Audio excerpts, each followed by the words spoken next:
कि वर्तमान सरकार जब से आई है तब से मुसलमानों की शिक्षा को बढ़ावा देने की जगह पहले से जो स्कीमें थी उसको बंद कर रही है। हायर एजुकेशन में तो मौलाना आजाद जो छात्रवृत्ति थी उसको बंद ही किया जा चुका है।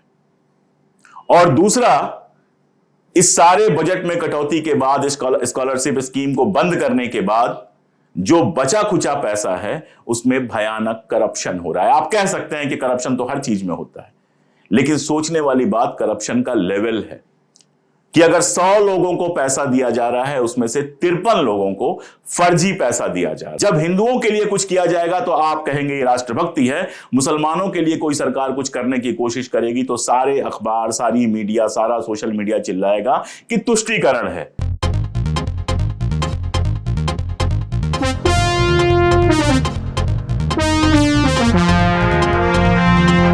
नमस्कार, द क्रेडिबल हिस्ट्री पर इस नए शो में आपका स्वागत है।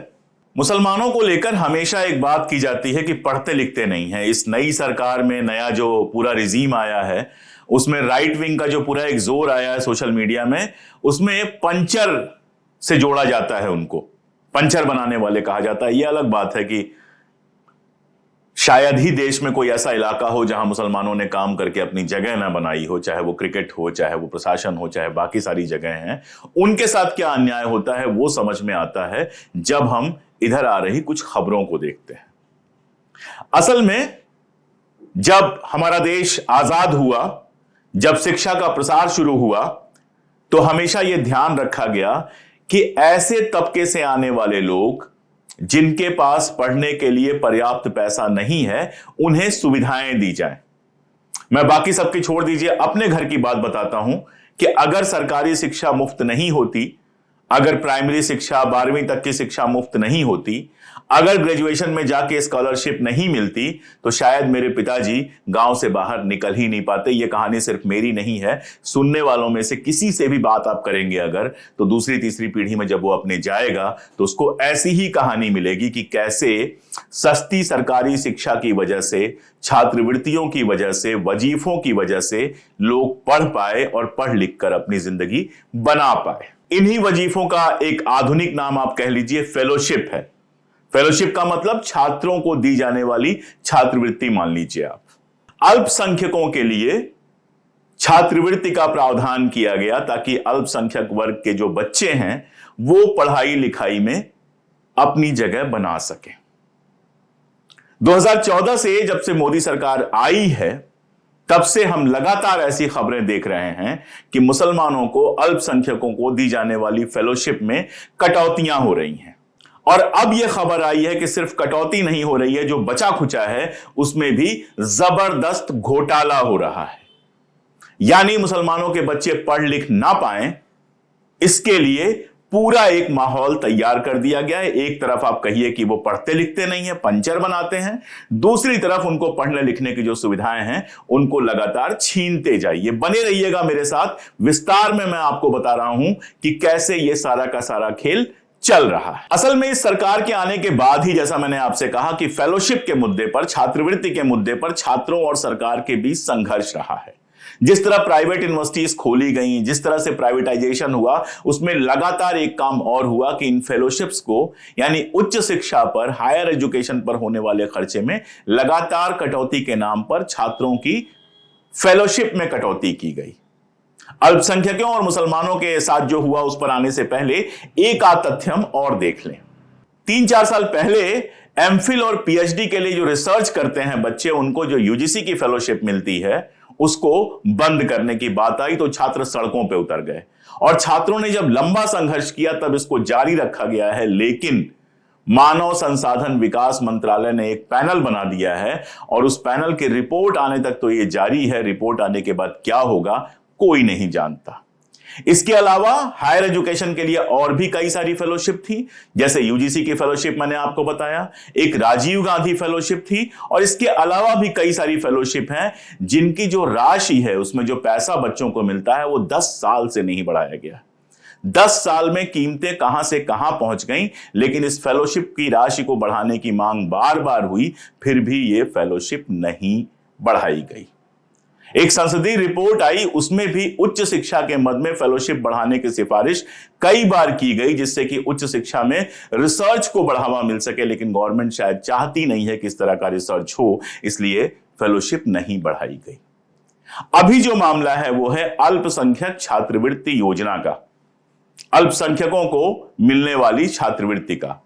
दरअसल अल्पसंख्यक समुदाय, जिसमें मुसलमान भी आते हैं, ईसाई भी आते हैं, सिख भी आते हैं, इनके छात्रों को एक मेधावी छात्रवृत्ति मिलती है। मतलब इनमें जो पढ़ने में अच्छे स्टूडेंट हैं उनको आगे पढ़ाई में फैसिलिटेट करने के लिए एक मेधावी छात्रवृत्ति मिलती है।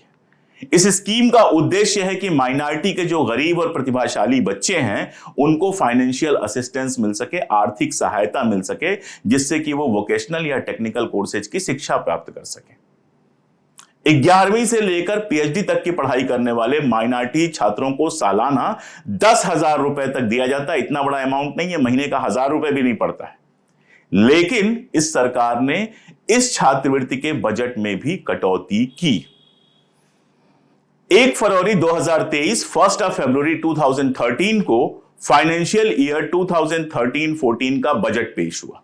वित्त मंत्री निर्मला सीतारामन ने इस बजट में अल्पसंख्यक कार्य मंत्रालय को 3097.60 करोड़ रुपए जारी किए, यानी 3097.60 करोड़ रुपए जारी किए, जो 2022-23 के बजट से 38.3% कम है, यानी कि 1/3 से ज्यादा की लगभग 2/3 की कटौती कर ली गई। 2022-23 में अल्पसंख्यक मंत्रालय का बजट था 5020.50 करोड़।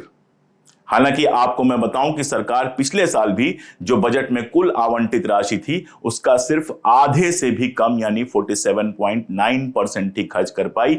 मैं आपको बताऊं कि मुसलमानों और अल्पसंख्यकों के पढ़ने के लिए जो पैसा आया हुआ था 5020.50 करोड़, उसमें से सिर्फ और सिर्फ 2612.66 करोड़ रुपए खर्च हुए।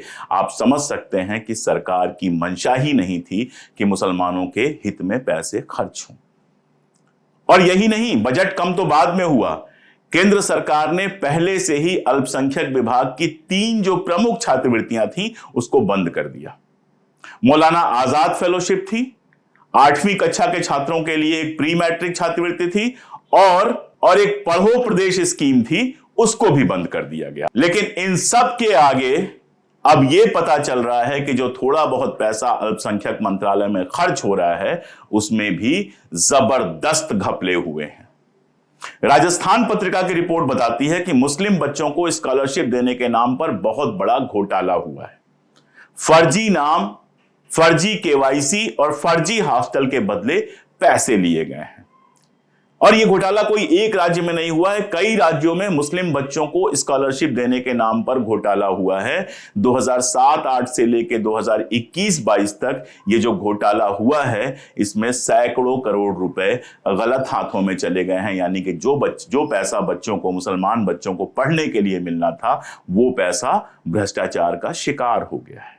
10 जुलाई 1923 को अल्पसंख्यक मंत्रालय ने अब कहा है कि इसकी जांच सीबीआई से होगी।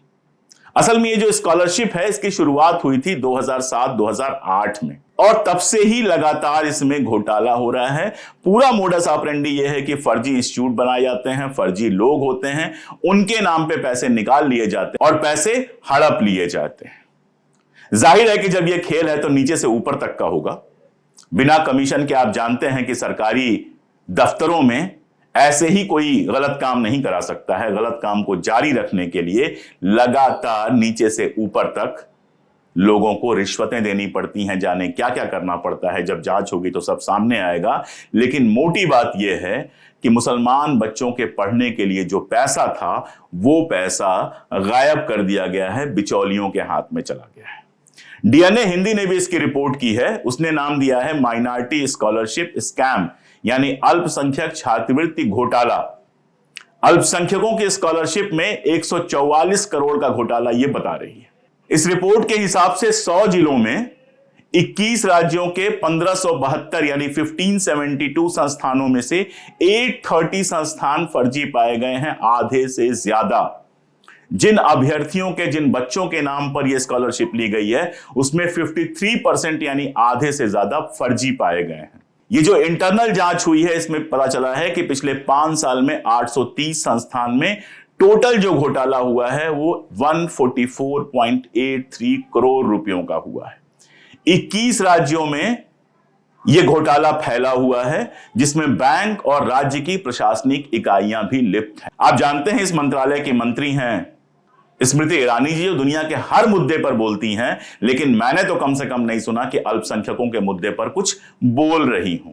अब उन्होंने कहा है कि इसकी जांच होगी, इंटरनल जांच हुई है, सीबीआई जांच होगी, जब जो निकल के आना है वो निकल के आएगा।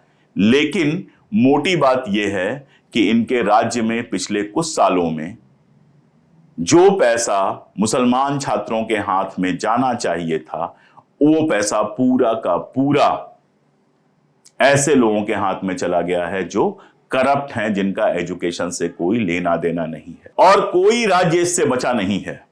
छत्तीसगढ़ में जो जांच हुई है उसमें 62 संस्थान पाए गए हैं और सारे के सारे फर्जी हैं। राजस्थान में 128 संस्थानों की जांच हुई जिसमें 99 नकली हैं।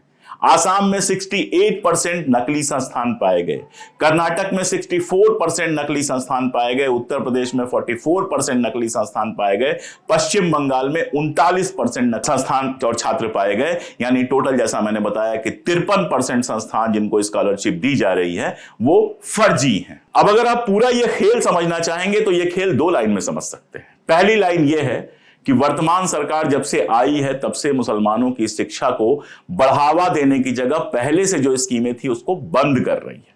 हायर एजुकेशन में तो मौलाना आजाद जो छात्रवृत्ति थी उसको बंद ही किया जा चुका है।